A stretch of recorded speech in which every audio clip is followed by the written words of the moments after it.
बिस्मिल्लाहिर्रहमानिर्रहीम। आज हम एंटी एरिथमिक ड्रग्स की बात कर लेते हैं, जिसमें सबसे पहले हम एरिथमियास का थोड़ा सा ओवरव्यू लेंगे। कोई भी ऐसी रिदम जो कि हमारी नॉर्मल साइनस रिदम से डेविएट करेगी, that will result in arrhythmias. ठीक है, नॉर्मल साइनस रिदम हमारी क्या होती है, that is 60 to 100 beats per minute. Average हम कह देते हैं 72 बीट्स पर मिनट। यानी कि उसके लिए क्या होना चाहिए कि नॉर्मली वो ऐसे नोट से ओरिजिनेट करे। ठीक है, क्योंकि इसकी automaticity as compare to the AV node या फिर परकंजी काफ़ी ज़्यादा आ जाती है। सो ये एक्ट कर होता है as a normal pacemaker of the heart. Secondly ये कि उसका नॉर्मल कंडक्शन पाथवे होना चाहिए और नॉर्मल वेलोसिटी से जो है वो पास होनी चाहिए। कंडक्शन पाथवे नॉर्मल क्या है कि ऐसे नोट से वो जनरेट हुई, उसके बाद उसने एट्रिया से कंडक्ट हुई, एट्रिया के बाद एवी नोड के बाद bundle of His, then Purkinje fibres, and then उसके बाद जो है वो वेंट्रिकल्स की तरफ जाती है और उनको डीपोलराइज करती है और हार्ट जो है वो कंट्रैक्ट करता है। अब जब कभी भी हमारी ये जो आ जाता है इसकी इम्पल्स जनरेशन में कहीं मसला होगा या फिर कंडक्शन के अंदर कोई ना कोई मसला होगा, तो ऑफ कोर्स ये बात है कि ये नॉर्मल जो कार्डियक रिदम है वो सेट नहीं रह सकेगी, वो मेंटेन नहीं रह सकेगी और हार्ट जो है वो एरिथमियास के अंदर चला जाएगा। इम्पल्स जनरेशन के अंदर ये मसला हो सकता है कि एक तो ये कि जो उसकी साइट है एस ए नोट की, नॉर्मली क्या हो कि साइड का मसला हो, यानी कि एस ए नोट से नहीं जनरेट कर रही इम्पल्स, ए वी नोट से जनरेट कर जाए या फिर परकंजी फाइबर से जनरेट कर जाए। रेट की बात कर लेते हैं। रेट यानी कि अगर एस ए नोट जो है वो स्लोली बीट कर रहा है, यानी उसकी इलेक्ट्रिकल एक्टिविटी कम हुई हुई है, ब्रेडी कार्डिया लेट्स से कि वेगल स्टिमुलेशन के अंदर हो सकता है। सेकेंडली टेकी कार्डिया के अंदर भी जा सकता है अगर सिंपथेटिक डिस्चार्ज काफ़ी ज़्यादा है या फिर एक्सरसाइज के बाद। तो रेट अगर डेविएट कर गया, that is also result in abnormal electrical activity in the heart और या फिर एरिथमियास जैसे हम कह देते हैं। अब इस फिनोमेना को हम कह देते हैं कि ऑटोमेटिसिटी जो है वो अल्टर हो गई है हार्ट की एस ए नोट की।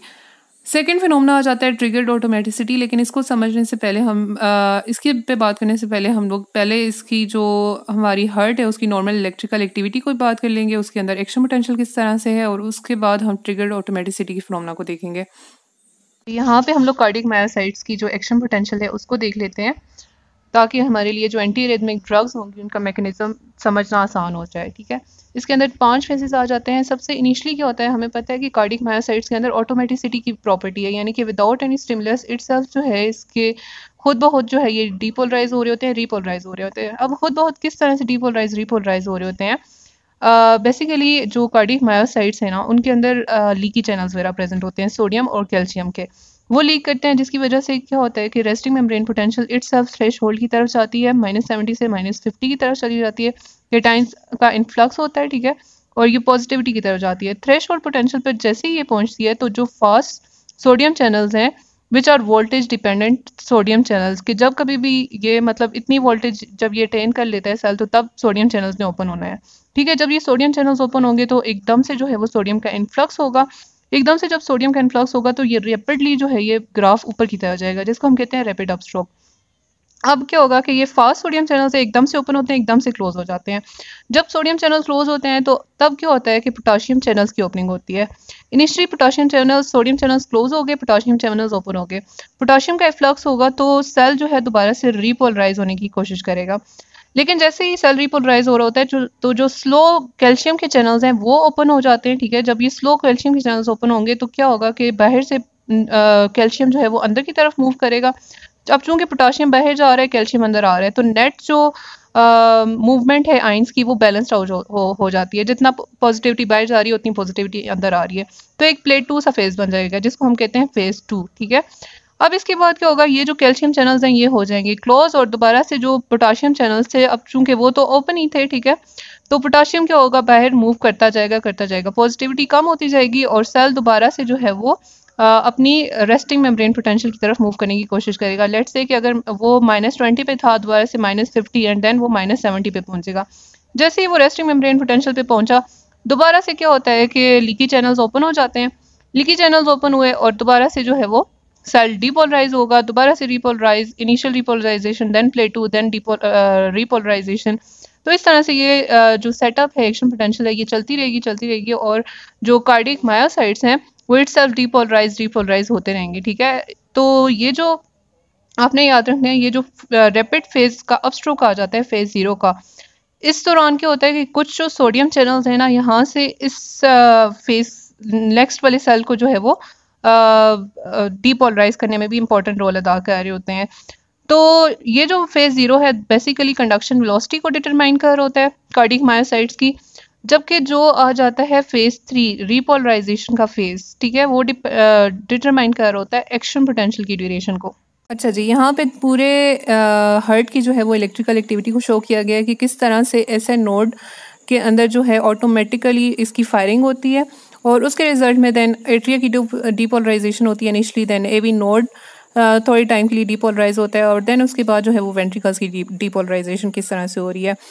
चूँकि हमें पता है कि जो ऐसे नोड है एवी नोड है, इनके अंदर जो है वो इट्सल्फ जो है वो ऑटोमेटिसिटी की प्रॉपर्टी मौजूद है, इनके अंदर लीकी चैनल्स वगैरह प्रेजेंट होते हैं। फेज़ 4 हमें इनमें नज़र आ रहा होता है, लेकिन ऐसे नोड की जो फायरिंग रेट है वो as compare to AV node ज़्यादा होता है, ओवरराइड सुप्रेशन का ये काम कर रहा होता है। तो ऐसे नोड ने जो है वो इम्पल्स जनरेट की, उसके बाद जो है वो एट्रिया की कॉन्ट्रैक्शन हुई, जिसके रिजल्ट में हमें ईसीजी पे जो है वो पी वेव नज़र आएगी। देन एवी नोड पे डिले होगा और देन उसके बाद जो है वेंट्रिकल्स की तरफ जाएगी ये इम्पल्स ट्रेवल करते हुए by means of Purkinje fibre. AV node पे जो डिले होगा वो बेसिकली यहाँ पे ईसीजी पे हमें शो हो रहा होता है पी आर इंटरवल, यानी कि अभी एट्रिया रिलैक्स कर रहा है और वेंट्रिकल्स जो है उनकी कॉन्ट्रैक्शन स्टार्ट नहीं हुई।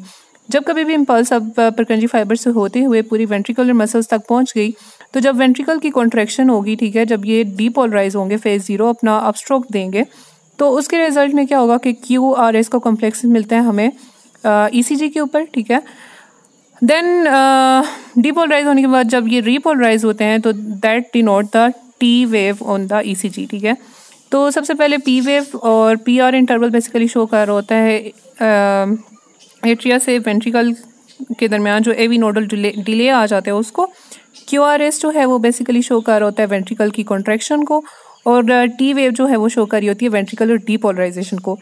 क्यू टी इंटरवल जो है वो टाइम ड्यूरेशन आ जाता है जिसके अंदर वेंट्रिकल्स ने डीपोलराइज होना है और रीपोलराइज होना है। बाकी हम बात कर लेते हैं ट्रिगर्ड ऑटोमेटिसिटी। ये हमें ऐसे टिश्यूज़ के अंदर मिलेगी जो कि नॉर्मली पेसमेकर का काम नहीं कर रहे, जैसे कि हमारे पुरकिंजी फाइबर्स या फिर वेंट्रिकुलर मसल सेल्स जो जिनके अंदर देखें इनका ग्राफ किस तरह से होता है कि ये रेस्टिंग मेम्ब्रेन पोटेंशियल आती है, देन उसके बाद अब स्ट्रोक और इस तरह से। अब होता क्या है कि इन सेल्स के अंदर कभी कभार इस तरह से होता है कि जो चैनल्स हैं कुछ रिकवर होते हैं, जैसे ही स्टिमुलस आया रिलेटिव रिफ्रैक्टरी पीरियड के अंदर ये दोबारा से जो है इम्पल्स आई और ये डीपोलराइज हो गए। अगर ये कंप्लीट रिपोलराइजेशन से पहले जो है वो डीपोलराइज दोबारा से एक और नई इम्पल्स स्टार्ट हो गया तो इसको हम कह लेते हैं अर्ली आफ्टर डीपोलराइजेशन। और अगर कम्प्लीटली रिपोलराइज होने के बाद जो है वो दोबारा से स्टिमुलस आने पे जो है वो रेस्टिंग मेम्ब्रेन पोटेंशियल उसने अटेन नहीं की, लेकिन उससे पहले ही क्या हो गया, डीपोलराइज हो गया, दोबारा से नई इम्पल्स उसके अंदर स्टार्ट होगी, तो इसको हम कह लेते हैं डिलेड आफ्टर डीपोलराइजेशन। अब ये कहाँ पे हो रही होती है, early after depolarization relative refractory period के अंदर होती है, जब कुछ ना कुछ सोडियम चैनल जो है वो रिकवर हो चुके होते हैं फ्रॉम देयर इनएक्टिवेटेड स्टेट, ठीक है।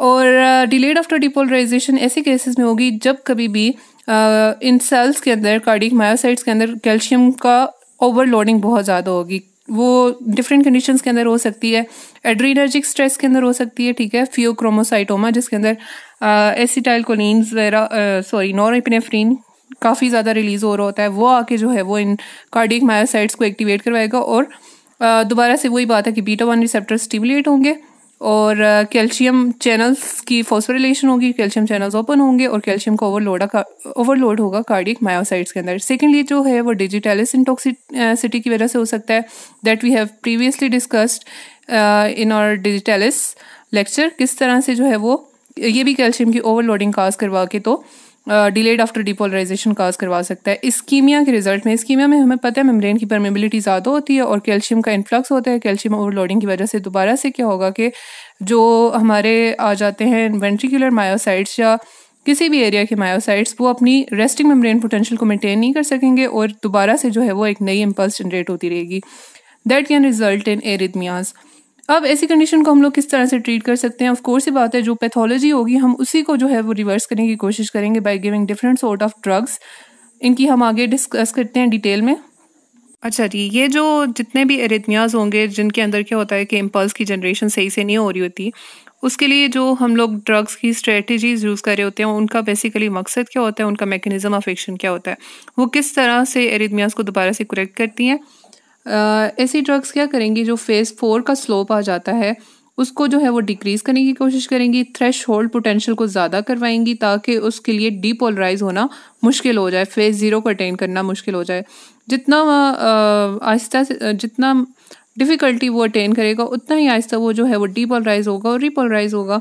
तो इस तरह से टेकीकार्डिया की कंडीशन हम लोग उस या एबनॉर्मल जो ऑटोमेटिसिटी है उस टिश्यूज़ के अंदर हम रिजॉल्व कर सकते हैं, ठीक है। या फिर सेल को जो है वो हाइपर पोलराइज करके, यानी कि अगर उसकी रेस्टिंग मेम्ब्रेन पोटेंशियल -70 है या -50 है तो उससे मज़ीद ज़्यादा कम करके हम -80 पे ले जाएंगे। डिफरेंट चैनल्स को जो है वो हम टारगेट करेंगे और हम देखते हैं कि लेट से अगर हम लोग सोडियम या कैल्शियम चैनल ब्लॉकर्स दें तो वो क्या करेंगे कि यहाँ पे ये जो लीकी चैनल्स होते हैं जिनकी वजह से फेज़ 4 डिवेलप हो रहा होता है, तो एक तो वो उसका स्लोप डिक्रीज़ कर देंगे, ठीक है, और सेकेंडली क्या करेंगे कि थ्रेशोल्ड पोटेंशियल को ज़्यादा करवा देंगे। नॉर्मली लेट्स से कि थ्रेशोल्ड पोटेंशियल -50 था, ठीक है, तो ऐसी ड्रग्स जो कि सोडियम या कैल्शियम चैनल्स को ब्लॉक कर रही हैं उसकी वजह से एक तो थ्रेशोल्ड पोटेंशियल ज़्यादा हो जाएगा, सेकेंडली जो है वो इसका स्लोप डिक्रीज़ हो जाएगा। तो अब जो नया कर्व बनेगा वो इस तरह से बनेगा, ठीक है, ये जो रेड के अंदर शो किया गया, यानी कि अब उसकी जो एबनॉर्मल ऑटोमेटिसिटी है वो डिक्रीज़ हो जाएगी टिश्यू की और इस तरह से टेकीकार्डिया को ओवरकम किया जा सकता है। सेकेंडली जो है वो सेल को हाइपर पोलराइज करके किस तरह से, अगर हम कुछ ऐसी ड्रग्स दें जो कि बेसिकली पोटाशियम चैनल्स की ओपनिंग करवाएं और साथ साथ जो है वो क्या करें कि सोडियम और कैल्शियम चैनल्स को ब्लॉक कर दें। लेट्स से कि हम कहते हैं कि वेगस नर्व जिसके अंदर एसिटाइलकोलिन रिलीज हो रहा होता है या फिर एडिनोसिन वगैरह, इन दोनों का मैकेनिज्म सेम ही है। किस तरह से एसिटाइलकोलिन जी इनहिबिटरी पाथवे को स्टिमुलेट करवाती है, कैम्प जो है वो कम रिलीज होता है, प्रोटीन काइनेज से कम, जिसकी वजह से सोडियम और कैल्शियम चैनल की फॉस्फोराइलेशन कम होती है। फॉस्फोराइलेशन कम तो ये चैनल्स जो है वो कम ओपन होते हैं, ठीक है। एक बात ये होगी जिसकी वजह से क्या होता है, स्लोप डिक्रीज होता है, थ्रेशोल्ड जो है वो इंक्रीज होती है। और थर्डली जो है वो क्या करते हैं कि ये जो कैम्प कम हुआ तो उसकी वजह से जो बीटा और गैमा सब यूनिट आ जाते हैं वो जाके पोटाशियम चैनल्स को स्टिमुलेट कर देते हैं और पोटाशियम चैनल्स की क्या हो जाती है, ओपनिंग हो जाती है, जिससे पोटाशियम का फ्लक्स ज़्यादा होता है। पोटाशियम जब ज़्यादा बाहर जाता है तो ऑफ कोर्स ही बात है कि नेगेटिविटी क्या हो जाएगी, सेल की ज़्यादा हो जाएगी। अब उसको ज़्यादा जो है वो एफर्ट करनी पड़ेगी थ्रेशोल्ड पोटेंशियल तक पहुंचने में और फिर उसके बाद जो है वो डीपोलराइज होने में भी ज़्यादा एफर्ट की ज़रूरत होगी। तो इस तरह से भी हम लोग जो एबनॉर्मल ऑटोमेटिसिटी क्रिएट हो जाती है टिश्यूज़ के अंदर उसको हम रिवर्स कर सकते हैं, ठीक है। थर्डली जो है वो हम बीटा ब्लॉकर्स देंगे। बीटा ब्लॉकर्स का क्या काम है, बीटा ब्लॉकर्स से हम इसी तरह से एक करेंगे और ये जो सोडियम और कैल्शियम चैनल्स हैं उनकी ओपनिंग नहीं होने देंगे और दोबारा से स्लोप को क्या कर देंगे, डिक्रीज़ कर देंगे।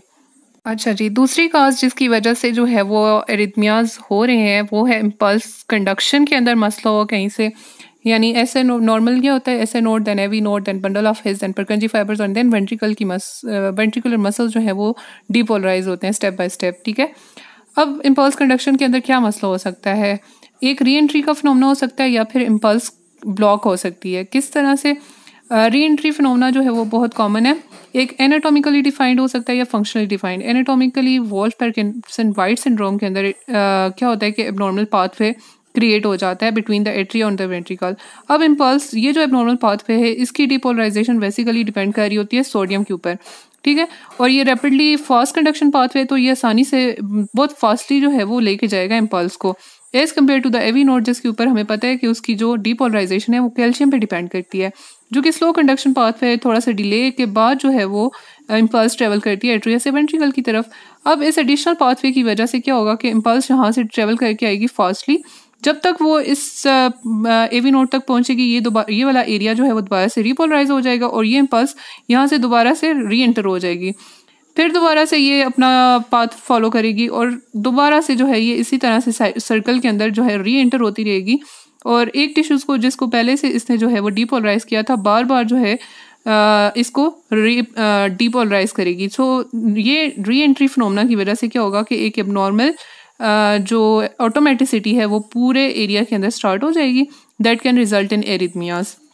इस कंडीशन को हम लोग किस तरह से सॉर्ट आउट कर सकते हैं, हम लोग जो है इस फास्ट कंडक्शन पाथवे को जो है वो स्लो कंडक्शन पाथवे के अंदर कन्वर्ट करके, लेट्स से कि अगर हम लोग सोडियम चैनल ब्लॉकर्स दे दें, ठीक है, तो सोडियम चैनल ब्लॉकर्स देने की वजह से क्या होगी, कंडक्शन स्लो डाउन हो जाएगी। जब कंडक्शन स्लो डाउन हो जाएगी तो ऑफकोर्स दोनों साइड पे जो है वो एक तरह की ही कंडक्शन पाथवे फॉलो होगा, तो यहाँ से जाए या यहाँ से जाए इम्पल्स बात एक ही होगी, ठीक है, और ये वापस री एंट्री का फिनोमेना जो है वो ख़त्म हो जाएगा। सेकेंडली ये कि रिफ्रैक्टरी पीरियड अगर ज़्यादा कर लें हम लोग बाय गिविंग क्लास 3 की ड्रग्स जो कि पोटाशियम चैनल ब्लॉकर्स हैं, जो कि एक्शन पोटेंशियल को डिले कर देती हैं इस एरिया के अंदर, ठीक है। जब एक्शन पोटेंशियल डिले हो जाएगी तो पूरे यहाँ तो इम्पल्स की जो री एंट्री का फिनोमेना है वो ऑब्लिटरेट हो जाएगा, ठीक है। सेकेंड आ जाता है functionally defined re entry phenomena. ये बेसिकली इस्कीमिक एरिया के अंदर आ जाता है। लेट से कि इम्पल्स ने इस तरह से ट्रेवल करना है, ठीक है, और इसने यहाँ पे डाइवर्ट हो जाना है। इस्कीमिया हुआ किसी एरिया के अंदर तो ये वाला जो एरिया है इसने यहाँ पे जैसे ही इम्पल्स आई इसने रेजिस्टेंस ऑफर की। अभी ये डिपोलराइज नहीं हो सकती तो इम्पल्स यहाँ पे ट्रेवल करनी शुरू होगी। जब इम्पल्स पूरी ट्रेवल करते हुए वापस आई तो अब ये वाला एरिया दोबारा से रीपोलराइज हो गया, यानी कि अब ये अवेलेबल है कि इम्पल्स को ट्रैवल करने दे। फिर इम्पल्स दोबारा से क्या करेगी, यहाँ से ट्रैवल करेगी और दोबारा से री एंट्री का फिनोमेना जो है वो स्टार्ट हो जाना है, ठीक है। तो इस्कीमिक एरिया की वजह से जो है वो यूनिडायरेक्शनल ब्लॉक आता है, जिसकी वजह से इम्पल्स जो है वो बार बार री एंट्री सर्किट के थ्रू जो है वो एबनॉर्मल ऑटोमेटिसिटी काज करवा रही होती है with in the heart muscles. Secondly जो है वो कंडक्शन के अंदर क्या मसला आ सकता है, कहीं पे जो है वो ब्लॉक लग गया है, ठीक है। लेट्स से कि अगर बीटा ब्लॉकर्स दे दी हैं, कैल्शियम चैनल ब्लॉकर्स की ओवर टॉक्सिसिटी होगी है, डिजिटलिस की ओवर टॉक्सिसिटी होगी है, जैसे कि हम लोगों ने प्रीवियस चैप्टर में डिस्कस किया, एडेनोसिन की ओवर टॉक्सिसिटी होगी है, जिससे जो है वो इम्पल्स के रास्ते में क्या करवा दिया, ब्लॉक काज करवा दिया, तो इम्पल्स आगे ट्रेवल नहीं कर पाएगी और ब्रेडियरिथमियास की कंडीशन हमें नज़र आ सकती है, ठीक है। हार्ट